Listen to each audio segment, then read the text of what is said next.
Hi everyone, welcome to Chandru Maths. இந்த வீடியோவில் வந்து செட் 7 பார்க்க போகிறோம். இந்த வரப்போகிற எஸ்எஸ்சி ஜிடி எக்ஸாமுக்கு வந்து டோட்டல் ஆல்ரெடி வந்து 6 வீடியோ பார்த்தோம். ஒரு வீடியோ அப்படின்றதுக்கு வந்து 20 கொஸ்டின் வச்சு 120 கொஸ்டின் வந்து நம்ம கம்ப்ளீட் பண்ணியிருக்கோம். ஓகே, ஸோ இந்த இதில் வந்து செட் 7 அப்படின்றத ஆரம்பிக்க போகிறோம். அப்போ வந்து பார்த்துட்டிங்கன்னா, ஸோ எல்லா வீடியோ ஃபர்ஸ்ட் வீடியோவில் வந்து நீங்கள் வந்து கடைசி வீடியோ நம்மளோட ஜிடி எக்ஸாம் முன்னாடி வரைக்கும் அப்லோட் பண்ணுற போகிற எல்லா வீடியோவும் பார்த்தீங்க அப்படின்னா நான் ஆல்ரெடி சொன்ன மாதிரி 20 கொஸ்டினுக்கு 15 கொஸ்டினுக்கு மேலே ரொம்ப ஈஸியாகவே அட்டன் பண்ணலாம். ஓகே, சரி. இப்போ இதில் ஃபர்ஸ்ட் கொஸ்டின் பாருங்க. ஸோ டெமோகிராஃபிக் டிரான்சிஷன் அப்படின்றது சொல்றாங்க. அதாவது என்னன்னு பார்த்துட்டிங்கன்னா மக்கள் தொகை மாற்றம். ஸோ இப்போ இதில் வந்து பார்த்துட்டிங்கன்னா 1921க்கு முன்னாடி வந்து பார்த்துட்டிங்கன்னா மக்கள் தொகை அப்படின்றது வந்து ஏறிச்சு, அதுக்கப்புறம் திருப்பி இறங்குச்சு, அதுக்கப்புறம் ஏறிச்சு, அடுத்து இறங்குச்சு, அடுத்து இறங்குச்சு, அடுத்து இறங்குச்சு. அப்படியே ஒரு ஒரு நிலையாவே இல்லை. ஆனா வந்து பார்த்துட்டிங்கன்னா 1921க்கு அப்புறம் வந்து பார்த்துட்டிங்கன்னா மக்கள் தொகை அப்படின்றது ஏறிச்சு, திருப்பி அதுக்கப்புறம் ஏறிச்சு, அதுக்கப்புறம் ஏறிச்சு, ஏறிக்கிட்டே தான் இருந்திருக்குது. ரைட்டா? அதனாலதான் 1921 அப்படின்றது வந்து என்ன சொல்லுவாங்கன்னா மக்கள் தொகை மாற்றத்தின் வருஷம் அப்படின்னு சொல்லுவாங்க. அதனாலதான் 1921 வந்து என்னன்னு சொல்லுவாங்கன்னா இயர் ஆஃப் கிரேட் டிவைட் அப்படின்னு சொல்லுவாங்க. Okay, 1921 year of great divide அப்படின்றது. ஓகே, சரி. நான் சென்சஸ் அப்படின்றதுக்கு வந்து நான் டான்சர்ஸ் அதுக்கப்புறம் வந்து மியூசிஷியன்ஸ் அப்படின்றதுக்கு வந்து ஒரு பேஜ் போட்ட மாதிரி சென்சஸ் 2011க்கும் ஒரு பேஜ் போட்டுறேன். இனி சென்சஸ் பத்தி வந்தா இந்த பேஜ் நம்ம ரிவைஸ் பண்ற மாதிரி வச்சுக்கலாம். ஓகே, இப்போ சென்சஸ் 2011 அப்படின்றதுக்கு வந்து பார்த்துட்டீங்கன்னா சென்சஸ் அப்படின்னு வச்சுக்கலாம். சென்சஸ். ஸோ இப்போ நம்மளுக்கு சென்சஸ் கமிஷனர், ரைட்டா? நவ் என்னன்னு சொல்லுவாங்க, registrar general and census commissioner. Okay, registrar general and census commissioner வந்து யாருன்னா மிருட்டுஞ்செய் குமார் நாராயண். மிருட்டுஞ்செய் குமார் நாராயண். ஓகே, சரி. அதுக்கப்புறம் சென்சஸை பொறுத்த வரைக்கும் வேற என்னெல்லாம் படிச்சிருக்கோம் அப்படின்னா 1921 வந்து என்னன்னு சொல்றாங்கன்னா year of great divide. Year of great divide அப்படின்ட்டு சொல்றாங்க. ஏன் இயர் ஆஃப் கிரேட் டிவைட் அப்படின்னா 1921க்கு முன்னாடி பாப்புலேஷன் நிலையா இல்லை, ஆனா அதுக்கப்புறம் வந்து பார்த்துட்டிங்கன்னா ஏறிக்கிட்டே இருந்திருக்குது. ரைட்டா? Year of great divide. Okay, so இந்த 2000 இந்த சென்சஸை பொறுத்த வரைக்கும் 2011 எடுக்கப்பட்ட சென்சஸ் அப்படின்றது வந்து 15வது சென்சஸ், 15th சென்சஸ். ரைட்டா? அதுக்கப்புறம் வந்து பார்த்துட்டிங்கன்னா 7வது சென்சஸ் சின்ஸ் இண்டிபெண்டன்ஸ். சுதந்திரம் வாங்கினதுக்கு அப்புறம் எடுக்கப்பட்டதுல வந்து இண்டிபெண்டன்ஸ். ஓகே, சுதந்திரம் வாங்கினதுக்கு அப்புறம் வந்து எடுக்கப்படுற 7வது சென்சஸ். அதுக்கப்புறம் டோட்டலா எடுக்கப்பட்டதுல இருந்து 15வது சென்சஸ் அப்படின்ட்டு சொல்றாங்க. அதுக்கப்புறம் இந்த 2011 சென்சஸ்ல வந்து செக்ஸ் ரேஷியோ. ஓகே, அதாவது 1000 ஆண்களுக்கு எத்தனை பெண்கள் அப்படின்றது தான் செக்ஸ் ரேஷியோ. அது வந்து டோட்டலா செக்ஸ் ரேஷியோ அப்படின்றது எத்தனைன்னா 940. சரியா? அதாவது 940 பெண்கள் 1000 ஆண்களுக்கு. ஓகே, அந்த மாதிரி இதுல இருக்குது. அதே இதுல 2011 சென்சஸ்ல பாப்புலேஷன் டென்சிட்டி ஒரு இதெல்லாம் ஏன் வந்து நான் ஷார்ட்கட்ல எழுதுறேன் அப்படின்னா SRPD அப்படின்னு போடுறேன்னா ஆல்ரெடி வீடியோல வந்து தெளிவான எழுதியிருக்கேன். அதனாலதான் நம்ம இப்படி போட்டிருக்கோம். இது ஜஸ்ட் ஒரு ரிவிஷன் பேஜ் மாதிரி இருக்கும். ரைட்டா? பாப்புலேஷன் டென்சிட்டி அப்படின்றது என்னன்னா 382 இந்தியாவுக்கு. ரைட்டா? 382. அதாவது ஒரு சதுர கிலோமீட்டர்ல வந்து ஆவரேஜா 382 பேர் இருக்கிறாங்க அப்படின்ட்டு. அதுக்கப்புறம் 2011 சென்சஸ்ல லிட்ரஸி ரேட், இந்தியாவுடைய லிட்ரஸி ரேட் வந்து 74.04%. சரி, 74.04%. அடுத்து 2011 சென்சஸ் வந்து பாப்புலேஷன் growth ரேட். அது எவ்வளவு அப்படின்னு பார்த்துட்டீங்கன்னா 17.7%. அதாவது பாப்புலேஷன் growth ரேட் அப்படின்னா 2001 சரியா? 2001 ஒரு சென்சஸ் இருந்திருக்கும். அப்போ வந்து பார்த்துட்டீங்கன்னா அது 2001 கம்பேர் பண்றப்ப 2011 சென்சஸ்ல வந்து மக்கள் தொகை எத்தனை விகிதம் வந்து கூடியிருக்கு அப்படின்றது தான். அதுதான் 17.7%. ரைட்டா? ஸோ இதை மட்டும் பேசிக்கா படிச்சு வச்சுக்கோங்க. இது ஒரு பேசிக்கான ஃபேக்ட்ஸ் தான். ஓகே, அதுக்கடுத்து பாருங்க. ஸோ கிரிக்கெட் வந்து பார்த்துட்டீங்கன்னா இன்டர்நேஷனல் கேமா மாறினது வந்து 1909 எதனுடைய ஃபார்மேஷன் மூலியமா? சரியா? எது வந்து உருவானதன் மூலம் கிரிக்கெட் வந்து சர்வதேச விளையாட்டாக மாறியது அப்படின்னு கேட்கறாங்க. இதுக்கான ஆன்சர் வந்து பார்த்துட்டீங்கன்னா இன்டர்நேஷனல் கிரிக்கெட் கவுன்சிலை பொறுத்த வரைக்கும் இது எஸ்டாப்ளிஷ் ஆனது வந்து எப்பனா ஜூன் 15, 1909 வந்து எஸ்டாப்ளிஷ் ஆச்சு. ஓகே, அடுத்து இந்த ஐசிசியினுடைய ஹெட் குவார்ட்டர்ஸ் வந்து எங்க இருக்குன்னா துபாயில இருக்கு. துபாய் எங்க இருக்கு? United Arab Emirates. ஓகே, அதுக்கப்புறம் வந்து பார்த்துட்டிங்கன்னா இந்த இன்டர்நேஷ்னல் கிரிக்கெட் கவுன்சிலினுடைய செக்ரட்டரி, இது ரொம்ப முக்கியமான கொஸ்டின் சரியா, ஏன்னா இது இப்போதான் இவங்க வந்து அப்பாயிண்ட் ஆகி போயிருக்கிறாங்க. ஐசிசியினுடைய செக்ரட்டரி யாருன்னா Jay Shah. Okay, international cricket council. அடுத்த கொஸ்டின் பாருங்க, எதை பத்தி கேட்டிருக்காங்க அப்படின்னு பார்த்துட்டீங்கன்னா central goods and service tax amendment 2023. சரியா, அதாவது அமெண்ட்மெண்ட் பத்தி தான் கேட்டிருக்காங்க. எதனுடைய அமெண்ட்மெண்ட் அப்படின்னா central goods and service tax, அதாவது சரக்கு மற்றும் சேவை வரி, அதை பத்தின ரிலேட்டடான கொஸ்டின்ஸ். ஓகே, ஸோ இது வந்து என்ன கேட்குறாங்க, எந்த ஸ்டேட்மெண்ட் வந்து கரெக்டான ஸ்டேட்மெண்ட் அப்படின்னு தான் கேட்குறாங்க. ஸோ இந்த அமெண்ட்மெண்ட் பில் ரைட்டா, இது வந்து பார்த்துட்டிங்கன்னா இந்த திருத்த மசோதா அப்படின்றது வந்து லோக்சபாவில் வந்து ஆகஸ்ட் 2023 கொண்டு வரப்பட்டதான்னு கேட்டால் கரெக்ட். அடுத்து இது இந்த ஜிஎஸ்டி ஆக்ட் 2017 மாற்றுவதற்காக கொண்டு வரப்பட்ட மசோதாவான்னு கேட்டால் இதுவும் கரெக்ட் தான். ஸோ அப்போ ஆன்சர் என்ன அப்படின்னு பார்த்துட்டிங்கன்னா போத் 1 and 2. சரியா, போத் 1 and 2. சரி, நம்மளுக்கு டேக்ஸை பொறுத்த வரைக்கும் வந்து பார்த்துட்டிங்கன்னா 2 விதமான டேக்ஸ் இருக்குது. ஒன்று வந்து என்னென்னா டைரக்ட் டேக்ஸ், இன்னொன்று வந்து என்னென்னா இன்டைரக்ட் டேக்ஸ். ஒன்று டைரக்ட் டேக்ஸ், இன்னொன்று இன்டைரக்ட் டேக்ஸ். இதில் இன்டைரக்ட் டேக்ஸ் கீழே தான் வந்து என்ன வரும் அப்படின்னு பார்த்துட்டிங்கன்னா ஜிஎஸ்டி வரும். இன்டைரக்ட் டேக்ஸ் கீழே தான் ஜிஎஸ்டி அப்படின்றது ஒன்று வரும் ரைட்டா. ஸோ அப்போ டைரக்ட் டேக்ஸில் வந்து எதெல்லாம் வரும் அப்படின்னு பார்த்துட்டிங்கன்னா டைரக்ட் டேக்ஸில் வந்து இன்கம் டேக்ஸ் வரும், அதுக்கப்புறம் வந்து பார்த்துட்டிங்கன்னா ப்ராப்பர்ட்டி டேக்ஸ், இன்கம் டேக்ஸ், அதுக்கப்புறம் ப்ராப்பர்ட்டி டேக்ஸ், அதுக்கப்புறம் ஒரு சில விஷயங்கள் ஃபேமஸானது இதுதான் இன்கம் டேக்ஸ், அதுக்கப்புறம் ப்ராப்பர்ட்டி டேக்ஸ். நெக்ஸ்ட் வந்து பார்த்துட்டிங்கன்னா இன்டைரக்ட் டாக்ஸஸில் வந்து எதெல்லாம் வரும்னா ஜிஎஸ்டி வரும், அதுக்கப்புறம் வேல்யூ ஆடட் டாக்ஸஸ் அப்படின்னு சொல்லுவாங்க, அது வரும், அதுக்கப்புறம் சர்வீஸ் டேக்ஸ், அதுக்கடுத்து வந்து பார்த்துட்டிங்கன்னா கஸ்டம்ஸ் டியூட்டி, ஸ்டாம்ப் டியூட்டி, இது எல்லாமே இன்டைரக்ட் டாக்ஸு கீழே வருது. சரியா, ஸோ இப்போ இன்டைரக்ட் டாக்ஸு கீழே வந்து பார்த்துட்டிங்கன்னா இந்த ஜிஎஸ்டி அப்படின்ற ஒன்று இருக்குல்ல. ஸோ ஜிஎஸ்டி அப்படின்னாலே வந்து 2 விஷயம் தெரிஞ்சுக்கணும். சரியா, ஒன்று வந்து என்னன்னா 101, இன்னொன்று வந்து 122. சரியா, 101ன்னா என்னன்னா கான்ஸ்டிடியூஷனல் அமெண்ட்மெண்ட் ஆக்ட், இந்திய அரசியலமைப்பு சட்ட திருத்தம். அடுத்து கான்ஸ்டிடியூஷனல் அமெண்ட்மெண்ட் பில் அப்படின்னு கேட்டாங்க, அதாவது இந்திய அரசியலமைப்பு சட்ட திருத்த மசோதா அப்படின்னா அதாவது ஜிஎஸ்டியை கொண்டு வந்த மசோதா 122வது மசோதா ரைட்டா. இதுவே எந்த திருத்த சட்டம் கொண்டு வந்துச்சுன்னா 101வது திருத்த சட்டம் கொண்டு வந்தது ரைட்டா. சரி, அடுத்து ஜிஎஸ்டியை பொறுத்த வரைக்கும் அது எப்போ வந்து கொண்டு வந்தாங்க, அதாவது என்ஃபோர்ஸ்ட் நடைமுறைக்கு கொண்டு வரப்பட்ட வருஷம் அப்படின்றது ஜூலை 1, 2017. அதனாலதான் ஜூலை 1 ஜிஎஸ்டி டே அப்படின்ட்டு செலிப்ரேட் பண்றோம் ரைட்டா. ஸோ தெரிஞ்சு வச்சுக்கோங்க. அதுக்கடுத்து ஜிஎஸ்டியை இன்ட்ரடியூஸ் பண்ணது யார் அப்படின்னா அருண் ஜெட்லி அவர் வந்து அப்போ ஃபினான்ஸ் மினிஸ்டரா இருந்தப்ப அவர் வந்து இன்ட்ரடியூஸ் பண்ணார். ஸோ ஜிஎஸ்டியை ஃபர்ஸ்ட் இன்ட்ரடியூஸ் பண்ண நாடு வந்து என்ன அப்படின்னு கேட்டாங்கன்னா அது பிரான்ஸ் ரைட்டா, பிரான்ஸ். ஸோ இது மட்டும் தெரிஞ்சு வச்சுக்கோங்க, இதுதான் ஃபேமஸ், இதுதான் முக்கியமானது. அதுக்கப்புறம் வந்து பார்த்துட்டீங்கன்னா ஜிஎஸ்டியை பொறுத்த வரைக்கும் எந்த டிபார்ட்மெண்ட் கீழே வருதுன்னா central bureau of indirect taxes and custom, CBEC அப்படின்னு சொல்லுவாங்க. Okay, central board of indirect taxes and customs, CBEC அப்படின்றது தான் வரும். இது வந்து எதுக்கு கீழே இருக்குது அப்படின்னா டிபார்ட்மெண்ட் ஆஃப் ரெவன்யூ டிபார்ட்மெண்ட் கீழே இருக்குது. இந்த ரெவன்யூ டிபார்ட்மெண்ட் எது கீழே இருக்குதுன்னா ஃபினான்ஸ் மினிஸ்ட்ரி கீழே இருக்கு. Okay, finance ministry government of India. அப்ப ஃபினான்ஸ் மினிஸ்ட்ரி கீழே இருக்கிற டிபார்ட்மெண்ட் ஆஃப் ரெவன்யூ கீழே இருக்கிற central board of indirect taxes and கஸ்டம்ஸ்க்கு கீழே தான் ஜிஎஸ்டி அப்படின்ற ஒன்று இருக்குது. ஓகே, இது மட்டும் தெரிஞ்சுக்கோங்க.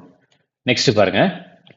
ஸோ இதில் என்ன கேட்குறாங்க அப்படின்னா வைஸ் பிரசிடென்ட் ஆஃப் இந்தியா வந்து பார்த்துட்டிங்கன்னா எந்த லெஜிஸ்லேட்டிவ் பாடியோடைய எக்ஸ் அஃபிஷியோ சேர்மன் அப்படின்னு கேட்குறாங்க. சரியா, ஸோ அதாவது வந்து பார்த்துட்டிங்கன்னா இந்திய துணை குடியரசுத் தலைவர் வந்து பார்த்துட்டிங்கன்னா எந்த சட்டமன்ற குழுவின் X officio chairman. So X officio chairman அப்படின்றது வந்து பார்த்துட்டிங்கன்னா என்ன சொல்லுவாங்கன்னா இதுக்கு மீனிங் வந்து வித்தவுட் சேயிங் அப்படின்னு அர்த்தம். வித்தவுட் சேயிங் அப்படின்றதான் இதுக்கான ஒரு லிட்ரல் மீனிங், அதாவது சொல்லவே தேவையில்லை. ஆட்டோமேட்டிக்காக வந்து பார்த்துட்டிங்கன்னா யாரு வந்து இந்த பதவியில உட்கார்றாங்களோ அவங்க ஆட்டோமேட்டிக்கா இந்த பதவியில வந்து இந்த போஸ்ட்ல இருப்பாங்க அப்படின்ற மாதிரி ரைட்டா. அதாவது என்னன்னா யாரெல்லாம் வைஸ் பிரசிடென்டா ஆகுறாங்களோ அவங்க எல்லாமே ஆட்டோமேட்டிக்கா ராஜ்யசபாவுடைய சேர்மன் ஆயிடுவாங்க, ராஜ்யசபாவுடைய சேர்மனா ஆயிடுவாங்க. இது ராஜ்யசபா சேர்மனுக்கு தனியாக எலெக்ஷன்ல எதுவுமே தேவையில்லை. யாரெல்லாம் வைஸ் பிரசிடென்ட் பதவியில உட்கார்றாங்களோ அவங்க ஆட்டோமேட்டிக்கா வந்து பார்த்துட்டீங்கன்னா ராஜ்யசபாவுடைய சேர்மன் தான். சரியா, அதை மட்டும் தெரிஞ்சு வச்சுக்கோங்க. சரி, இப்போ வந்து பார்த்துட்டிங்கன்னா நம்மளுக்கு லோக்சபா இருக்கு, ராஜ்யசபா இருக்கு, ராஜ்யசபா இருக்கு. சரியா, ஸோ இதில் வந்து லோக்சபாவுடைய மேக்ஸிமம் ஸ்ட்ரென்த் எவ்வளோ அப்படின்னா 550. சரியா, 552 இருந்துச்சு. ஆனால் வந்து பார்த்துட்டிங்கன்னா இந்த 2020 வந்து 104வது இந்திய அரசியலமைப்பு சட்ட திருத்தத்தை வந்து என்ன பண்ணிட்டாங்கன்னா ஆங்கிலோ இந்தியன் ரிசர்வேஷன் 2 பேரை கேன்சல் பண்ணி விட்டுட்டாங்க. ஸோ அதனால வந்து 550. இந்த 550 எப்படி பிரிப்பாங்க அப்படின்னா 530 பிளஸ் 20 அப்படின்ற மாதிரி பிரிப்பாங்க. இந்த 530 அப்படின்றது மாநிலங்களுக்கும் 20 அப்படின்றது யூனியன் பிரதேசங்களுக்கும் பிரிப்பாங்க. சரியா? ஸோ எந்த ரிசர்வேஷன் வந்து லோக்சபாவில் வந்து அந்த ஆங்கிலோ இந்தியன் ரிசர்வேஷனை கேன்சல் பண்ணது, இது சரியா, கேன்சல் பண்ணது எந்த இந்திய அரசியலமைப்பு சட்ட திருத்தம்னா 104வது இந்திய அரசியலமைப்பு கான்ஸ்டிடியூஷனல் அமெண்ட்மெண்ட் ஆக்ட் 2020. சரியா? இதை தெரிஞ்சுக்கோங்க. இப்ப இருக்கிறது எவ்வளவு ஸ்ட்ரென்த் அப்படின்னா 543 பேர் வந்து இப்ப இருக்கிறாங்க. ஓகே, அதுக்கப்புறம் வந்து பார்த்துட்டீங்கன்னா ஒரு நிமிஷம், அதுக்கு அடுத்து வந்து ராஜ்யசபாவை பொறுத்த வரைக்கும் டோட்டலா மேக்ஸிமம் எவ்வளவு பேர் இருக்கிறாங்க அப்படின்னா 250 பேர் இருக்காங்க. இதை எப்படி பிரிச்சுக்கலாம்னா 238 பிளஸ் 12 அப்படின்ற மாதிரி பிரிச்சுக்கலாம். இந்த 12 பேர் வந்து நாமினேட்டட், அந்த 238 பேர் எலெக்டட். ஓகே, ஆனா இப்ப இருக்கிறது எத்தனை பேர் இருக்காங்கன்னா 245 பேர் இருக்கிறாங்க. அதாவது எப்படி பிரிக்கலாம் அப்படின்னா 233, அதுக்கப்புறம் வந்து பார்த்துட்டிங்கன்னா 12 அப்படின்ட்டு பிரிக்கலாம். 233 அதுக்கப்புறம் 12 அப்படின்ற மாதிரி பிரிக்கலாம். இந்த 12 பேருமே நாமினேட்டட் தான். நாமினேட் யார் பண்ணுவாங்க அப்படின்னா பிரசிடென்ட் தான் பண்ணுவாங்க. யார் வந்து நாமினேட் பண்ணுவாங்கன்னா பிரசிடென்ட் தான் நாமினேட் பண்ணுவாங்க. நெக்ஸ்ட் பாருங்க. So 2022 October 1 attorney general of இந்தியாவை வந்து பார்த்துட்டிங்கன்னா அப்பாயிண்ட் ஆனது யார் அப்படின்னு கேட்குறாங்க. இதுக்கான ஆன்சர் வந்து பார்த்துட்டிங்கன்னா ஆர் வெங்கடரமணி. சரியா? அதாவது AGI அப்படின்னு சொல்லுவாங்க, attorney general of India. So attorney general of இந்தியாவை பற்றி பேசுகிற ஆர்டிக்கல் வந்து எந்த ஆர்டிக்கல்னா article 76. Article 76 attorney general of இந்தியாவை பற்றி பேசுது. அதுக்கப்புறம் வந்து பார்த்துட்டிங்கன்னா இன்னொரு போஸ்ட் இருக்குது, அது என்னன்னா சிஏஜினா கம்ப்ட்ரோலர் அண்ட் ஆடிட்டர் ஜெனரல். சரியா? கம்ப்ட்ரோலர் அண்ட் ஆடிட்டர் ஜெனரல் இவரை பற்றி பேசுகிற article 138. So attorney general of India வந்து யார் அப்படின்னா R Venkataramani. Comptroller and auditor general of India வந்து யாருன்னா கிரீஷ் சந்திர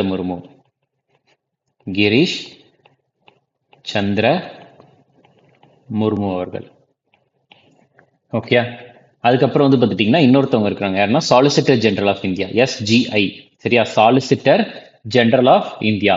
ஸோ இவர் வந்து யாருன்னா துஷார் மெஹ்தா.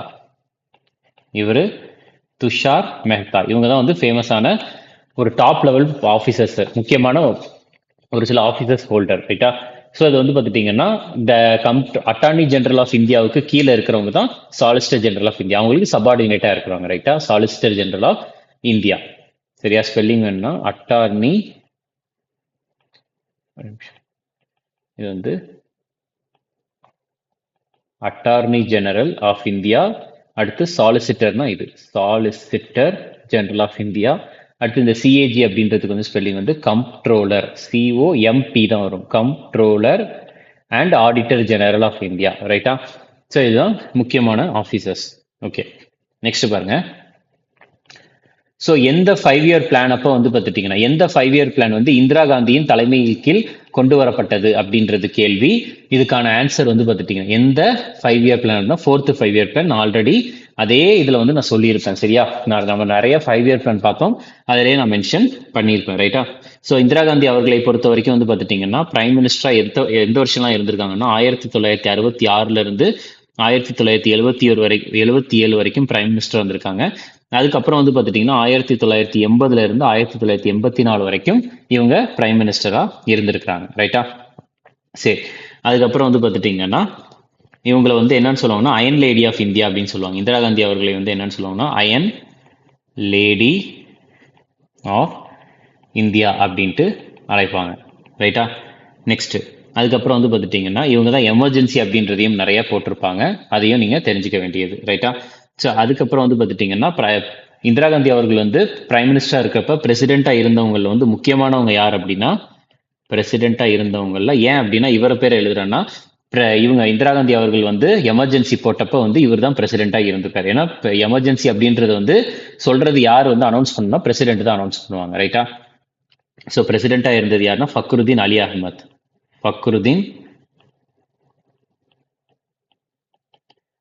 அஹமத். சரி, ஓகே. ஸோ இவங்க தான். நெக்ஸ்ட் வந்து பார்த்துட்டிங்கன்னா இந்த 4th 5-year பிளானை பொறுத்த வரைக்கும் ஒரு நிமிஷம். ஸோ அதே மாதிரி இந்திரா காந்தி அவர்கள் வந்து 1971 பாரத ரத்ன விருது வாங்கியிருக்காங்க. பாரத ரத்ன விருது வாங்கியிருக்கிறாங்க. ஓகே, நெக்ஸ்ட் இப்போ இந்த 4th 5 இயர் பிளான்குள்ள போயிடலாமா? ஸோ 5 இயர் பிளானை பொறுத்த வரைக்கும் இது 4th 5 இயர் பிளான். ஓகே, சரி. ஸோ இந்த 4th 5 இயர் பிளானை பொறுத்த வரைக்கும் வருஷம் எப்போனா 1969 1974 வரைக்கும். சரியா? அதுக்கப்புறம் பாருங்க 4th 5 இயர் பிளான்ல வந்து கிரீன் ரெவல்யூஷன் அப்படின்ற ஒன்றை வந்து ரொம்ப அதுக்கு வந்து இம்பார்ட்டன்ட் அதிகமாக கொடுத்தாங்க. அதுக்கப்புறம் வந்து 14 பேங்கை வந்து நேஷனலைஸ் அரசாங்கமயமாக்குனாங்க, தேசியமயமாக்குனாங்க. சரியா? நேஷனலைசேஷன். 14 பேங்க்ஸை நேஷனலைஸ் பண்ணாங்க. அதுக்கப்புறம் வந்து பார்த்துட்டிங்கன்னா இதுக்கு வச்ச டார்கெட் ஃபிக்ஸ்டு, அவங்க டார்கெட் பண்ணது வந்து எவ்வளோன்னா, டார்கெட் வச்சது 5.7% வச்சாங்க. ஆனால் அவங்களுக்கு கிடைச்சது வந்து என்னென்னா எவ்வளோ அச்சீவ் பண்ணாங்க முடிஞ்சது அப்படின்னா 3.3% தான். ஸோ இது வந்து சக்ஸஸாக ஃபெயிலியர்னு கேட்டால் இது வந்து ஒரு ஃபெயிலியர் மாடல். ரைட்டா? இது வந்து ஒரு ஃபெயிலியர் மாடல். அதுக்கப்புறம் இந்த 4th 5 இயர் பிளான்ல தான் கரீபி ஹட்டாவோ அப்படின்ற ஒரு இதை வந்து கொண்டு வந்தாங்க, ஒரு லைன். கரீபி ஹட்டாவோ எதுக்காக அப்படின்னா ஏழ்மையை ஒழிப்பதற்காக, பாவர்ட்டியை ஒழிப்பதற்காக கரீபி ஹட்டாவோ அப்படின்ற ஒன்றை கொண்டு வந்தாங்க. சரியா? ஸோ இதெல்லாம் வந்து இந்திரா காந்தி தலைமை கீழே நடந்துச்சு. ஓகேயா? அடுத்த கேள்வி பாருங்க.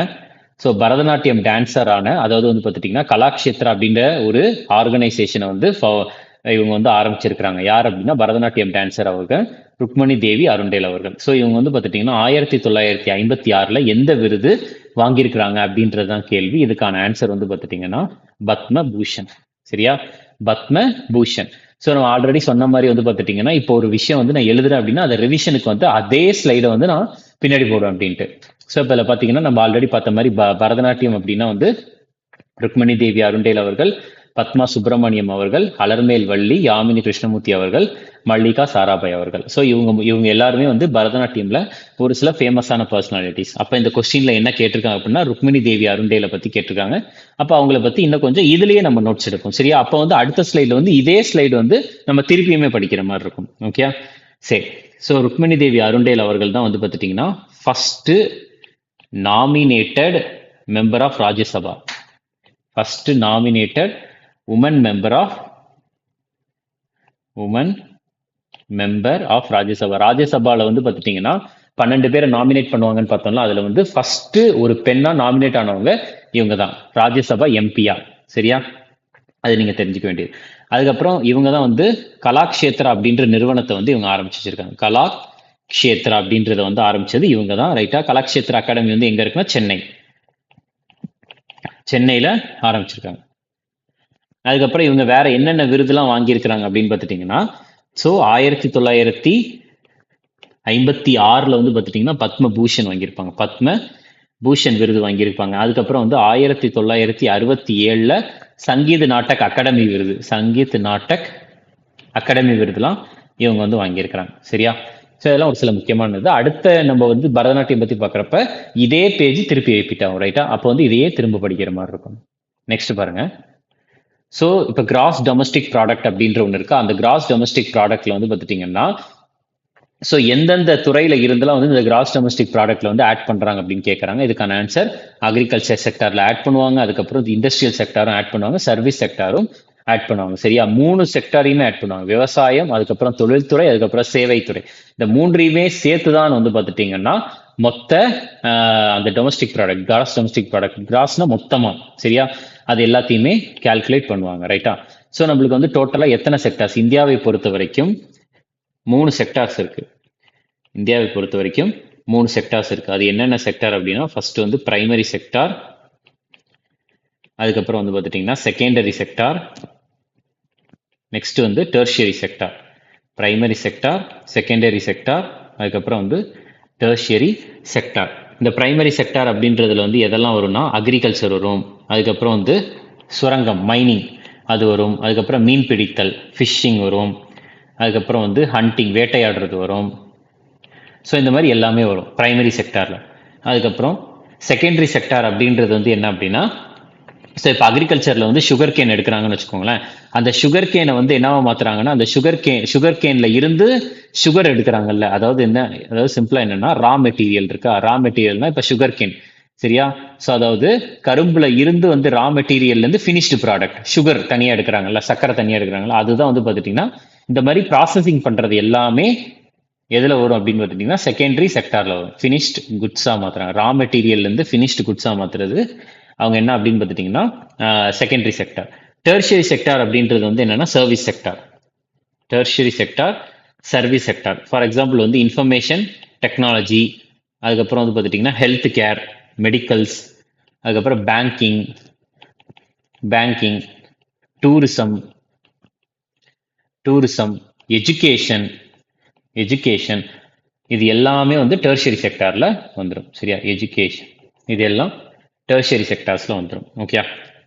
சரி, இப்போ இதில் வந்து ஜிடிபி அப்படின்றது கேட்டிருக்காங்கல்ல. ஜிடிபி அப்படின்றது என்ன அப்படின்னா, இப்போ வந்து இந்தியா இருக்குன்னு வச்சுக்கோங்க. இப்போ இந்தியா இந்த இதில் இருக்குது.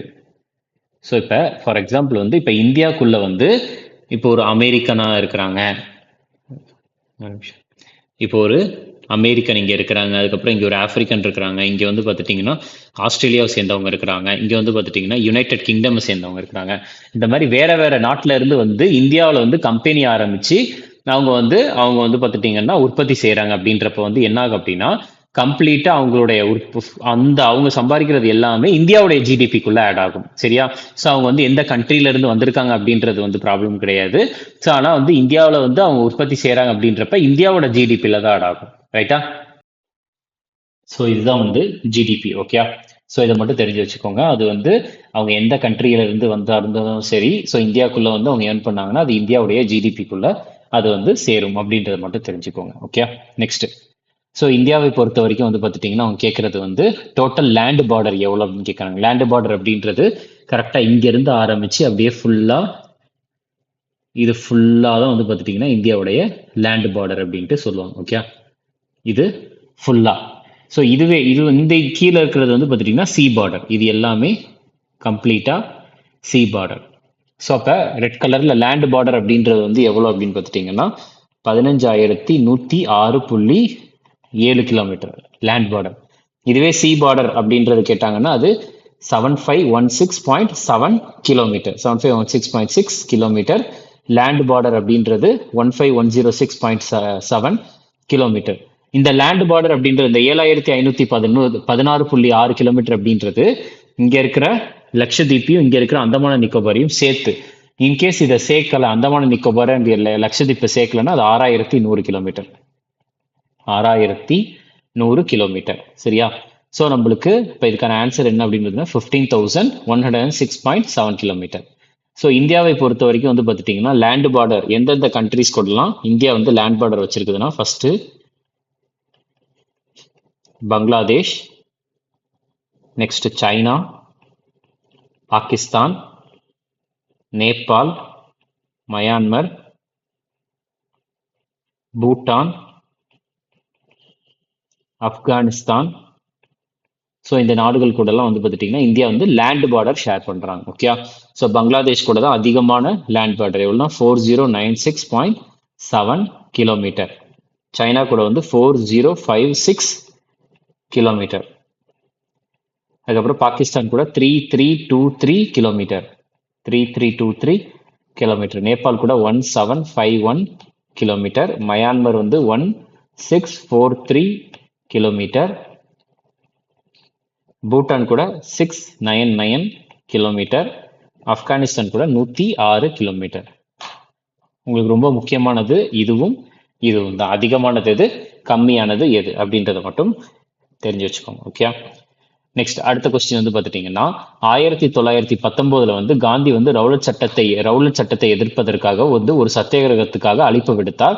இது வந்து இந்த ரவுலட் சட்டம் என்பது வந்து கருத்து சுதந்திரம் போன்ற எதை வந்து தடுக்கிறது அப்படின்றதான் கேள்வி. இதுக்கான ஆன்சர் வந்து பார்த்துட்டிங்கன்னா ரவுலட் சட்டம் வந்து ஃபண்டமெண்டல் ரைட்ஸ் அப்படின்ற ஒரு சில விஷயங்களை வந்து ரவுலட் சட்டம் அப்படி அடிப்படை உரிமையை வந்து அதாவது என்ன சொல்றாங்கன்னா அதை தடுக்கிற மாதிரி இருந்துச்சு அப்படின்ற சொன்னாங்க. என்னன்னா ரவுலட் சட்டம். ஸோ இந்த ரவுலட் ஆக்டை பொறுத்த வரைக்கும் வந்து பார்த்துட்டோம்னா ரவுலட் ஆக்ட் ரவுலட் சட்டம். இந்த ரவுலட் சட்டம் என்பது வந்து எப்பொழுது பாஸ் பண்ணாங்க, எப்பொழுது கொண்டு வரப்பட்டது அப்படின்னா மார்ச் 18, 1919 கொண்டு வரப்பட்டது. சரியா? ஸோ இது வந்து பார்த்தீங்கன்னா இந்த ரவுலட் சட்டம் மூலியமா வந்து பார்த்துட்டிங்கன்னா எந்த ஒரு இடத்த வேணாலும் சர்ச் பண்ணலாம். வாரண்டே இல்லாமல் எந்த ஒரு இடத்த வேணாலும் சர்ச் பண்ணலாம். யாரை வேணாலும் அரெஸ்ட் பண்ணலாம் வாரண்டே இல்லாமல். அதுக்கப்புறம் வந்து பார்த்துட்டிங்கன்னா பிரிசனர்ஸ், ஸோ ஜெயிலில் வந்து பார்த்துட்டிங்கன்னா இந்தியாவின் சுதந்திரத்திற்காக போராடி வந்து நிறைய பேர் ஜெயிலில் இருந்திருப்பாங்க. அவங்களுடைய அந்த ஜெயில் காலத்தை வந்து 2 வருஷம் வரைக்கும் கூட்டி வச்சுக்கலாம் அப்படின்றதெல்லாம் சொன்னதா ரவுலட் சட்டம். ஓகே. அதுக்கப்புறம் இந்த ரவுலட் சட்டத்தை தான் காந்தி வந்து என்னன்னு சொல்லியிருப்பார்னா கருப்பு சட்டம் என்று சொல்லியிருப்பார். காந்தி கருப்பு சட்டம் என்று இந்த ரவுலட் சட்டத்தை தான் சொல்லியிருப்பார். ரைட்டா? நெக்ஸ்ட் வந்து பார்த்துட்டிங்கன்னா இந்த ரவுலட் சட்டத்தின் மூலமா வந்து ஒரு 2 பேர் அரெஸ்ட் பண்ணாங்க. ரவுலட் சட்டத்திற்கு கீழே 2 பேர் அரெஸ்ட் பண்ணாங்க. இந்த 2 பேர் யாருன்னா டாக்டர் சத்யபால், இன்னொருத்தர் யாருன்னா சைஃபுதீன் கிச்லு. இவங்க 2 பேரையுமே அரெஸ்ட் பண்ணியிருந்தாங்க. எதுக்கு கீழே அப்படின்னு பார்த்துட்டிங்கன்னா ரவுலட் சட்டத்திற்கு சைஃபுதீன் கிச்லு. ஸோ இந்த ரவுலட் சட்டத்திற்கு கீழே அரெஸ்ட் பண்ணாங்க. இவங்களுடைய அந்த அரஸ்டை வந்து பார்த்துட்டிங்கன்னா எதிர்த்து தான் என்ன பண்ணியிருந்தாங்க அப்படின்னா மக்கள் எல்லாமே ஒன்று கூடியிருந்தாங்க. அது எங்கே ஒன்று கூடியிருந்தாங்க அப்படின்னா ஜாலியன் வாலாபாக்ல மக்கள் ஒன்று கூடினதற்கான காரணம் நான் ஆல்ரெடி சொல்லியிருப்பேன்.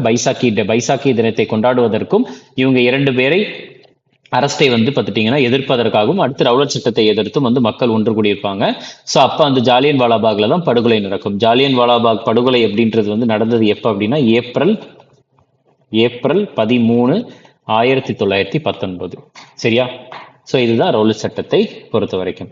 அடுத்து பாருங்க, 2011 சென்சஸின் படி வந்து பார்த்துட்டிங்கன்னா எந்த ஸ்டேட்ஸ் இல்லை இந்தியன் யூனியன் டெரிட்டரிஸ் அப்படின்றது மோஸ்ட் லிட்ரேட் அப்படின்னு கேட்குறாங்க. சரியா? அதிகமான லிட்ரஸி கொண்ட ஒரு மாநிலம் அப்படின்றது வந்து என்னன்னு கேட்குறாங்க. இதுக்கான ஆன்சர் வந்து கோவா. சரியா? ஸோ நம்ம 2011 சென்சஸ் பொறுத்த வரைக்கும் நம்ம ஆல்ரெடி பார்த்துருந்தோம். ஸோ இது வந்து நம்ம ஆல்ரெடி பார்த்தது தான். 2001 சென்சஸ் பொறுத்த வரைக்கும் வந்து பார்த்துட்டிங்கன்னா ஸோ இப்போ registrar general and census commissioner யாருன்னா Mrityunjay Kumar Narayan. 1921 year of great divide அப்படின்னு சொல்லுவாங்க. ஏன்னா 1921 முன்னாடி பாப்புலேஷன் குறைஞ்சது அப்படின்னு சமமா இல்லாமல் இருந்துச்சு. ஆனால் 1921 அப்புறம் ஏறிக்கிட்டே இருந்திருக்கு பாப்புலேஷன். 2011 census 15வது census. ரைட்டா? சுதந்திரத்துக்கு அப்புறம் பார்க்குறப்ப 7வது சென்சஸ். அடுத்து 2011 சென்சஸ் படி வந்து பார்த்துட்டிங்கன்னா செக்ஸ் ரேஷியோ அப்படின்றது எவ்வளோனா 940, population density 382, literacy rate 74.04%, population growth அப்படின்றது எத்தனை சதவீதம் உயர்ந்திருக்கு அப்படின்னா 2001 கம்பேர் பண்றப்ப 17.7% உயர்ந்திருக்குது. சரியா? ஸோ இதுதான் வந்து பார்த்துட்டிங்கன்னா இந்த 2011 சென்சஸ் பொறுத்த வரைக்கும். அப்போ இதில் வந்து என்ன கேட்குறாங்க அப்படின்னா புதுசாக லிட்ரஸி ரேட் அப்படின்னு கேட்குறப்ப நான் இதிலே எழுதுறேன். 2011 சென்சஸில் 2011 சென்சஸ் படி வந்து பார்த்துட்டிங்கன்னா அடுத்த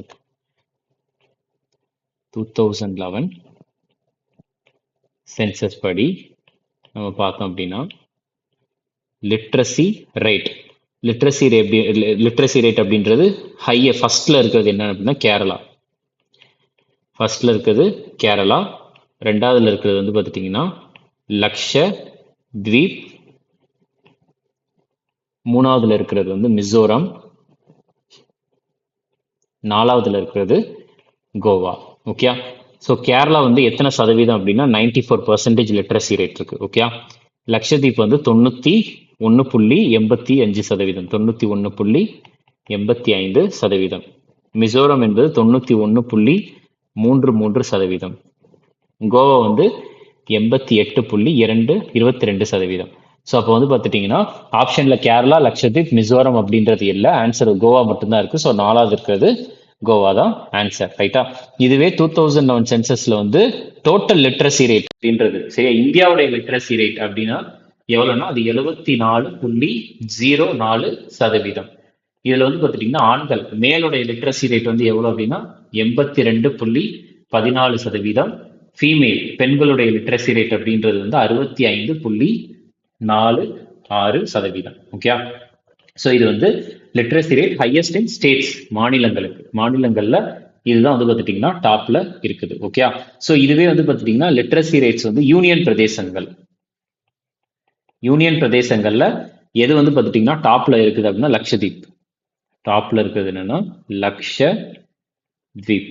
லட்சத்தீப்புடைய டோட்டல் லிட்ரஸி பர்சன்டேஜ் வந்து 92.28%. 92.28%. ஓகே, சரி. அடுத்த கொஸ்டின் பாருங்க. ஸோ இதில் என்ன சொல்றாங்கன்னா, ரைட் டு ஃப்ரீடம், அதாவது வந்து பார்த்துட்டீங்கன்னா இந்திய அரசியலமைப்பின் எந்த பிரிவின் கீழ் வந்து தொழில் வர்த்தகம் வருது, வணிகம் இதெல்லாம் செய்ய உரிமை இருக்கிறது, எந்த அடிப்படை உரிமை கீழே வருது அப்படின்றது தான் இதுக்கான கேள்வி. இதுக்கான ஆன்சர் வந்து ஆர்டிக்கல் 19-22. ஆர்டிக்கல் 19-22, அதாவது ரைட் டு ஃப்ரீடம் அப்படின்றத என்ன கேள்வி என்னன்றதை கேட்குறாங்க. சரியா? ஸோ நம்மளுக்கு டோட்டலாக எத்தனை ஃபண்டமெண்டல் ரைட்ஸ் அப்படின்றது வந்து இந்திய அரசியலமைப்படி எந்த பார்ட்ல சொல்லியிருக்காங்க அப்படின்னா பார்ட் 3ல சொல்லியிருக்காங்க. எந்த ஆர்டிக்கல் அப்படின்னா ஆர்டிக்கல் 12 to ஆர்டிக்கல் 35. சரியா? ஸோ டோட்டலாக எத்தனை ஃபண்டமெண்டல் ரைட்ஸ் இருக்குன்னா வந்து மொத்தம் 6 இருக்குது. ஓகே, ரைட் டு ஈக்குவாலிட்டி, அதுக்கப்புறம் வந்து ரைட் டு ஃப்ரீடம், நெக்ஸ்ட் வந்து பார்த்துட்டிங்கன்னா ரைட் அகெயின்ஸ்ட் எக்ஸ்ப்ளாய்டேஷன்,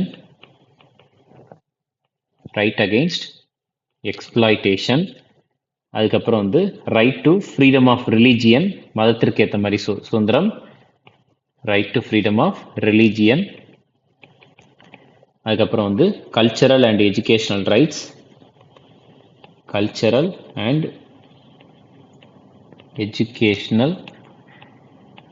ரைட்ஸ், அதுக்கப்புறம் லாஸ்டா right to constitutional remedies.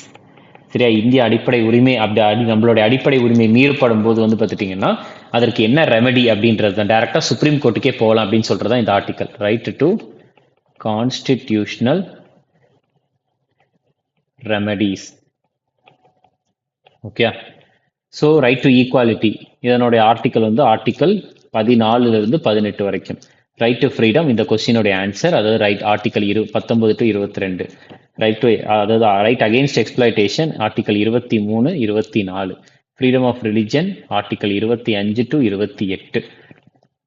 Cultural and educational rights article 29, 30. Right to constitutional remedies article 32. சரியா? ஆர்டிக்கல் 32.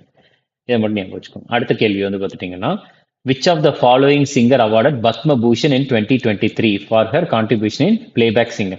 ஸோ எந்த பிளேபேக் சிங்கருக்கு வந்து 2023 பத்மபூஷன் விருது வழங்கப்பட்டது அப்படின்றது தான் கேள்வி. இதுக்கான ஆன்சர் வந்து பார்த்துட்டீங்கன்னா வாணி ஜெயராம் அவர்களுக்கு வழங்கப்பட்டிருக்குது. ஓகே, அடுத்த கேள்வி பாருங்க.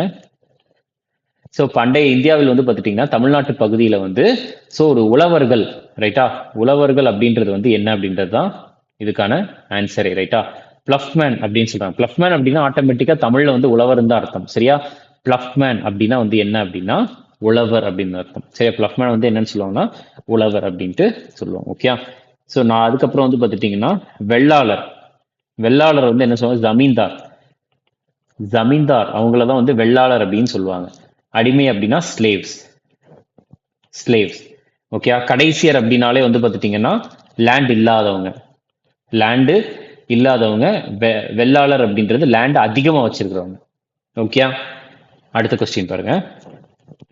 ஹரேலி, கஜாரி அண்ட் மடாய் ஃபெஸ்டிவல். சரியா? இது வந்து எதை பத்தி கேட்டிருக்காங்கன்னா பண்டிகை பத்தி, ஃபெஸ்டிவல்ஸ் பத்தி கேட்டிருக்காங்க.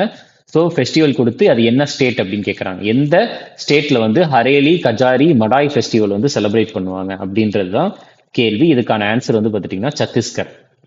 இதுக்கான ஆன்சர் என்ன அப்படின்னா சத்தீஸ்கர். ஓகே, ஸோ சத்தீஸ்கர்ல வந்து வேற என்னென்ன ஃபெஸ்டிவல்ஸ்லாம் செலிப்ரேட் பண்ணுவாங்க? சத்தீஸ்கர்ல வேற என்னென்ன ஃபெஸ்டிவல்லாம் வந்து பார்த்துட்டீங்கன்னா செலிப்ரேட் பண்ணுவாங்க அப்படின்றத அப்படியே வரிசையாவே பார்க்கலாம். ஸோ அது என்ன அப்படின்னா ஃபர்ஸ்ட் ஹரேலி ஃபெஸ்டிவல்,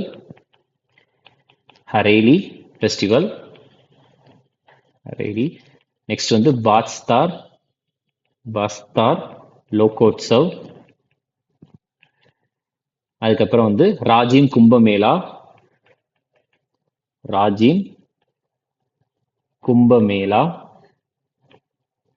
ஓகே, அதுக்கப்புறம் கோன்ச்சா ஃபெஸ்டிவல்,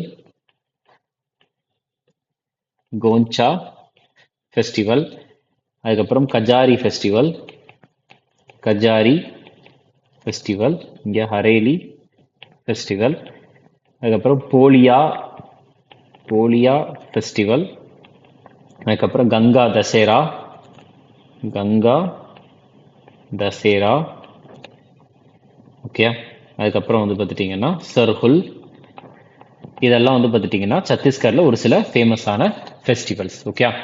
சரி, அடுத்த கேள்வி வந்து பார்த்தீங்கன்னா, ஸோ ஹூ சேர்ஸ், இது வந்து பார்த்துட்டிங்கன்னா current affairs question. So COVID-19 pandemic global resource India's contribution and way forward அப்படின்ற ஒரு கமிட்டிக்கு வந்து பார்த்துட்டிங்கன்னா, ஸோ அந்த ஒரு ரிப்போர்ட், இது வந்து பார்த்துட்டிங்கன்னா ரிப்போர்ட், நான் அண்டர்லைன் மார்க் பண்ணியிருக்கிறது ரிப்போர்ட். இந்த ரிப்போர்ட் ரிலேட்டடாக ஒரு கமிட்டி வந்து ஃபார்ம் பண்ணாங்க. அந்த கமிட்டியுடைய சேர்மனாக வந்து யார் இருந்திருக்கிறாங்க அப்படின்னு கேட்குறாங்க. இதுக்கான ஆன்சர் பிபி சௌத்ரி. இது வந்து கரண்ட் அஃபேர்ஸ் ரிலேட்டடான question, okay. So COVID-19 pandemic global response India's contribution and way forward, இந்த ரிப்போர்ட்டுக்கு வச்சு ஒரு கமிட்டி வந்து ஃபார்ம் பண்ணியிருக்காங்க. அந்த பார்லிமெண்ட்ரி கமிட்டியை தலைமை தாங்கினது யாருன்னா பிபி சௌத்ரி அவர்கள், ஓகே. நெக்ஸ்ட் பாருங்க, FIH men's hockey world cup 2023 நடத்தினது எந்த இந்திய மாநிலம் அப்படின்றது தான். அதுக்கு முன்னாடி FIH அப்படின்றதுக்கு ஃபுல் ஃபார்ம் வந்து தெரிஞ்சுக்கோங்க. என்னதுன்னா FIHக்கு இது வேற லாங்குவேஜ் தான், சரியா. FIH அப்படின்றது வேற லாங்குவேஜ்ல federation internationale de hockey, சரியா. இதுதான் இதுக்கு ஃபுல் ஃபார்ம். இதனுடைய இங்கிலீஷ் டிரான்ஸ்லேஷன் அப்படின்றது என்னன்னா international hockey federation, international hockey federation, சரியா. இதுதான் இதனுடைய ஃபுல் ஃபார்ம். ஸோ இதனுடைய ஹெட் குவார்ட்டர்ஸ், இன்டர்நேஷனல் ஹாக்கி ஃபெடரேஷனுடைய ஹெட் குவார்ட்டர்ஸ் வந்து எங்க இருக்குன்னா லவுசானேல இருக்கு. லவுசானே எங்க இருக்குது அப்படின்னு பார்த்துட்டீங்கன்னா சுவிட்சர்லாந்து. லவுசானே சுவிட்சர்லாந்துல இருக்கு. ஹாக்கியை பொறுத்த வரைக்கும் டோட்டலா எத்தனை பிளேயர்ஸ் விளையாட முடியும்னா 11 பிளேயர்ஸ் விளையாடுவாங்க. 11 பிளேயர்ஸ் வந்து விளையாடுவாங்க, சரியா. ஸோ இதுக்கான ஆன்சர் வந்து என்ன அப்படின்னு பார்த்துட்டீங்கன்னா ஒடிஷா. இதுக்கான ஆன்சர் வந்து என்னன்னா ஒடிஷால தான் நடந்திருக்குது, ஓகே. நெக்ஸ்ட் வந்து பார்த்துட்டீங்கன்னா which country has won the FIH men's hockey world cup 2023. இது வந்து அடுத்தடுத்த கொஸ்டினாவே SSC GDல கேட்டிருக்காங்க. போன SSC GDல அடுத்து ஃபர்ஸ்ட் வந்து நடந்த ஸ்டேட் கேட்டிருக்காங்க. அடுத்து அந்த மேட்ச் வந்து யார் ஜெயிச்சிருக்காங்க அப்படின்றது, அந்த டோர்னமெண்ட்டை ஜெயிச்சது யார் அப்படின்றதும் கேட்டிருக்காங்க, சரியா. ஸோ இதுக்கான ஆன்சர் வந்து பார்த்துட்டீங்கன்னா ஜெர்மனி. இதுக்கான ஆன்சர் ஜெர்மனி, சரியா. நெக்ஸ்ட் பாருங்க, ஸோ என்ன கேட்குறாங்கன்னா நம்ம ஆல்ரெடி போன வீடியோலேயே பார்த்தோம். கெமிக்கல் காம்பவுண்ட் கொடுத்துருக்காங்க, அதனுடைய ஃபார்முலாவும் கொடுத்துருக்காங்க. சாரி, அந்த கெமிக்கல் காம்பவுண்ட் தான் கேட்டிருக்காங்க. ஃபார்முலா போனதுல வந்து கெமிக்கல் காம்பவுண்ட் கொடுத்து ஃபார்முலா கேட்டாங்க. இதுல ஃபார்முலா கொடுத்து காம்பவுண்ட் வந்து கெமிக்கல் அந்த காம்பவுண்ட் வந்து என்ன அப்படின்னு கேட்குறாங்க. ஸோ கார் பேட்டரியில யூஸ் பண்ற அந்த PbSO4 அப்படின்னு கொடுத்துட்டு அதனுடைய கெமிக்கல் காம்பவுண்ட் பேர் என்ன அப்படின்ட்டு கேட்குறாங்க. இதுக்கான answer lead sulphate. So lead சல்ஃபைடுக்கு வந்து என்னன்னா PbS. லெட் சல்ஃபேட்டுக்கு வந்து PbSO4. அதுக்கப்புறம் லெட் ஆக்சைடுக்கு வந்து PbO. Next sulphuric ஆசிடுக்கு H2SO4. H2SO4. அடுத்த கொஸ்டின் வந்து பார்த்துட்டீங்கன்னா which of the following state of India dance form Dandari, சரியா. தந்தாரி அப்படின்ற டான்ஸ் வந்து எந்த மாநிலத்துல வந்து பார்த்துட்டீங்கன்னா இதுல ஃபேமஸ் அப்படின்னு கேட்டிருக்காங்க. இதுக்கான ஆன்சர் தெலுங்கானா, சரியா. இதுக்கான ஆன்சர் வந்து பார்த்துட்டீங்கன்னா தெலுங்கானா. ஸோ தெலுங்கானால வந்து பார்த்துட்டீங்கன்னா நம்ம அதே தான். ஸோ இப்போ இதுக்கு அடுத்து வந்து நம்ம தெலுங்கானா ரிலேட்டடாக ஏதாச்சும் டான்ஸ் ஃபார்ம் பார்த்தோமா இந்த பேஜ் அப்படியே நம்மளுக்கு அடுத்த ஸ்லைட்ல இருக்கும். அப்போ வந்து பார்த்துட்டீங்கன்னா ஒரு ரிவிஷன் மாதிரி இருக்கும், ரைட்டா. சரி, ஸோ தெலுங்கானாவை பொறுத்த வரைக்கும் ஃபேமஸான டான்சஸ்லாம் என்னன்னா லம்பாடி, அதுக்கப்புறம் வந்து பார்த்துட்டிங்கன்னா டாப்பு, நெக்ஸ்ட் வந்து பெரினி, சிவதாண்டவம்,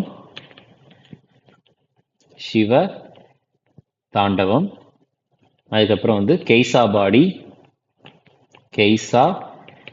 பாடி, ஓகே. அதுக்கப்புறம் வந்து குஸ்ஸாடி டான்ஸ், அதுக்கப்புறம் டாப்பு டான்ஸ். ஸோ இதெல்லாம் வந்து அதுக்கு அடுத்து திம்சா டான்ஸ். இதெல்லாம் வந்து பார்த்துட்டிங்கன்னா தெலுங்கானால ஒரு சில ஃபேமஸான டான்சஸ், ஓகேயா. ஸோ இதோட வந்து பார்த்துட்டிங்கன்னா நம்மளுக்கு செட் 7 அப்படின்றது முடிஞ்சிருச்சு. அப்போ செட் 7 முடிஞ்சிருச்சுன்னா 140 கொஸ்டின் வந்து பார்த்துட்டிங்கன்னா நம்மளுக்கு ஓவர் ஆயிருக்கு. எவ்வளோனா 140 கொஸ்டின். அப்போ 140 கொஸ்டின்னா அப்போ வந்து பார்த்தீங்கன்னா 140 பாயிண்ட் அப்படின்றதெல்லாம் கிடையாது. இதெல்லாம் இன்டூ நீங்க 10 போட்டீங்கன்னா 1500க்கு மேல வந்து ஃபேக்ட் வந்து நீங்க தெரிஞ்சிருப்பீங்க, சரியா. 1400, அந்த 1400லாம் சும்மா மினிமமா 10 அப்படின்னு சொல்றேன்.